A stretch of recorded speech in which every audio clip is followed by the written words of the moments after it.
Hi friends, welcome to my channel. Friends, నేను ఈరోజు ఒక వీడియోతో మీ ముందుకొచ్చాను. ఆ వీడియో ఏంటి అనేది బైపీసీ స్టూడెంట్స్‌కి ప్రాక్టికల్ ఎగ్జామ్స్‌కి బాగా ప్రిపేర్ అవ్వడానికి బాగా ఉపయోగపడుతుందనమాట. That zoology ప్రాక్టికల్‌కి.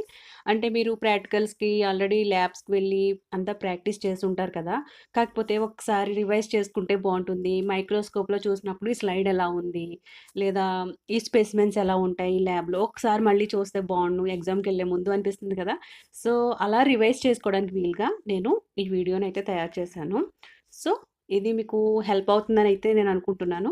ఒకసారి వీడియో చూసిన తర్వాత మీకు అది ఉపయోగపడిందా లేదా అనేది నాకు కామెంట్ సెక్షన్‌లో షేర్ చేయండి. అండ్ ఇంకొకటేంటంటే మీరు ఎగ్జాము ప్రాక్టికల్ ఎగ్జామ్ రాసేటప్పుడు చాలా కాన్ఫిడెంట్‌గా ఉండండి. ఓకేనా? మీ రికార్డయితే చాలా నీట్‌గా ప్రిపేర్ చేయండి. అలాగే ఇండెక్స్ కూడా చాలా నీట్‌గా రాయాలనమాట. సో, ఫస్ట్ ఆఫ్ ఆల్ నేను నెక్స్ట్ వీడియోలో ప్రాక్టికల్ ఎగ్జామ్ మోడల్ ఎలా ఉంటుంది? అసలు ప్రాక్టికల్ ల్యాబ్‌లో ఎగ్జామ్ హాల్‌లో ఎలా ఉండాలి? ఏం చేయాలి? ప్రొసీజర్ ఎలా ఉంటుంది? అసలు ఎగ్జామ్ ప్యాటర్న్ ఎలా ఉంటుంది? ఎలా రాయాలి? స్టెప్ బై స్టెప్ అనేది నేను ఒక వీడియో అయితే చేసి పెడతాను. సో, ఈ వీడియోలో అయితే మీకు జువాలజీలో స్లైడ్స్, నెక్స్ట్ స్పాటర్స్, స్పెసిమెన్స్ ఉంటాయి కదా! అదే invertebrate and vertebrate slides and specimens, vertebrates specimens, invertebrate specimens ఉంటాయి కదా! సో, ఆ స్పెసిమెన్స్ ఏంటో నెక్స్ట్ వాటికి సంబంధించిన మీరు ఎగ్జామ్‌లో 2-4 పాయింట్స్ రాస్తే సరిపోతుందనమాట. సో, ఆ పాయింట్స్ కూడా ఇంపార్టెంట్ పాయింట్స్ అనేవి నేను ఆ స్లైడ్ తర్వాత ఆ స్పెసిమెన్ ఆర్ స్లైడ్ తర్వాత నేను ఆ 4 పాయింట్స్ కూడా మెన్షన్ చేశాననమాట. సో, మీరు ఈజీగా ఎగ్జామ్‌కి ప్రిపేర్ అవ్వడానికి ఉపయోగపడుతుందని నేను అనుకుంటున్నాను. ఒక్కసారి చూడండి. సో, చూసేద్దామా? Let's start.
ఏంటి ఫ్రెండ్స్ ఉపయోగపడుతుందా వీడియో? మీరు చూసారా? చూసి ఏవైనా డౌట్స్ ఉంటే ప్రాక్టికల్ ఎగ్జామ్‌కి సంబంధించినవి కానీ, థియరీ ఎగ్జామ్‌కి సంబంధించినవి కానీ ఏదైనా డౌట్స్ ఉంటే కామెంట్ సెక్షన్‌లో షేర్ చేయండి. నేను మీకు రిప్లై ఇస్తాను. ఓకేనా? బాయ్. Take care.